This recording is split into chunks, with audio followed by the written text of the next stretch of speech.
All right, welcome. Today, we're not just going through some procedure. No, we are on a mission. This is your official briefing as a permit receiver, and it's one of the most critical roles in workplace safety. So let's just kick things off with a really important question. Think about it.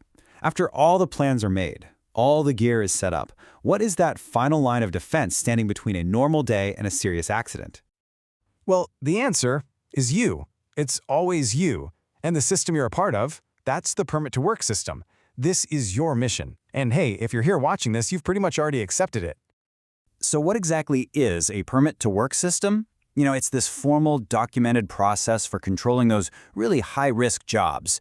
But don't think of it as just paperwork. No, it's more like a battle plan, a carefully planned operation designed to stop a disaster before it can even start. You see, a really solid permit system is built on four main pillars. First, you've got the risk assessment, figuring out what could go wrong. That leads directly to the control measures, what we're going to do about it. Then, it defines the roles for authorized personnel. That's where you come in. And finally, verification procedures, just to make absolutely sure every single step was followed to the letter. So, as the permit receiver, your core responsibilities are crystal clear. You've got to totally understand what the permit requires. You have to implement the controls it lays out. You need to communicate clearly with everyone on the team, and you have to document everything to prove compliance. Look, these aren't just suggestions, right? They are absolute fundamental duties. Okay, let's move on. It's time to decode the permit itself. I want you to think of this document as the blueprint for the entire job. Every single detail on it is absolutely vital.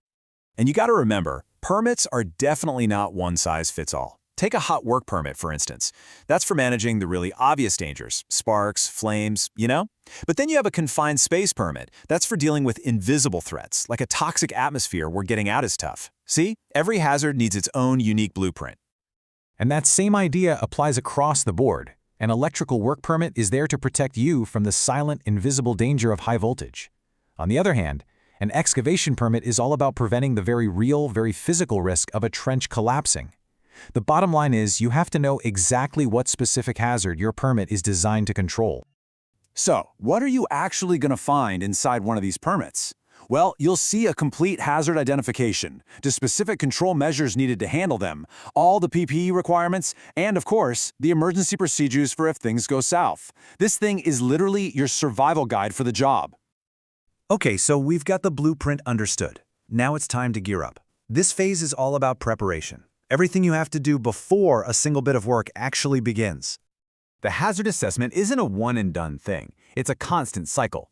You start by identifying the hazards, then you evaluate the risks they pose.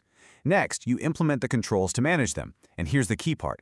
You have to review how effective those controls are, which, guess what, starts the whole cycle all over again. It never stops. And let's talk about your PPE, your protective gear. This isn't just a uniform, it's your personal armor. You need to inspect it before every single use, make sure it fits right and you're using it the way it was intended. And of course, you've got to maintain it properly. Your life could literally depend on it. All right, the final pre-work protocol is very hands-on. You kick things off with a team briefing so everyone's on the same page. Then you do a physical walkthrough of the site. After that, you verify that all the work boundaries are secure. And just before you start, you do one last final safety check to make sure every single control is active and ready to go. Okay, preparation is done.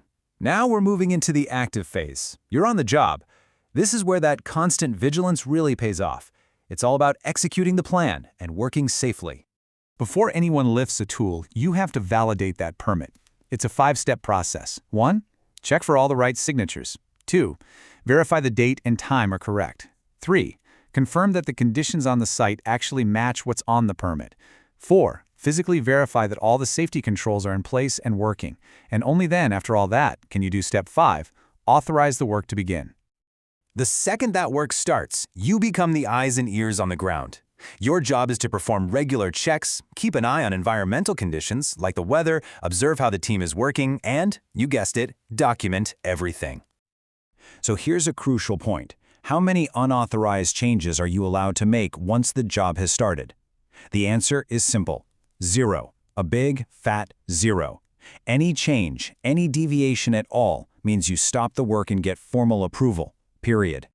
And what happens if the job takes longer than expected and you need to extend that permit? What percentage of the safety controls have to be rechecked? 100%. Every single one of them has to be fully re-verified before that extension is granted. There are no shortcuts, no exceptions. So, what if conditions change? The wind suddenly picks up, or something just doesn't feel right? Anything that deviates from the plan.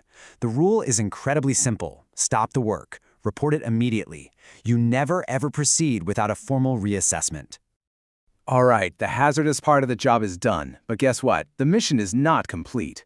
This final phase, closing out the permit, is just as critical as starting it. Yeah, closing the permit is a step-by-step process. First, the site gets cleaned up. Then, you conduct a final inspection. After that, you can safely remove any temporary controls. And the very last step is to complete all the documentation and return the permit to the issuer. That's what officially closes the loop. And why is all this so ridiculously important? Well, let's look at what happens when it goes wrong. At the Texas City refinery disaster, a failed hazard assessment was a key cause. A worker died after going into a confined space because there was no valid permit. A crane collapsed because the crew ignored changing weather conditions. Look, these aren't just statistics on a page. These were preventable tragedies, all caused by failures in the permit system. And that really brings us to one last thought.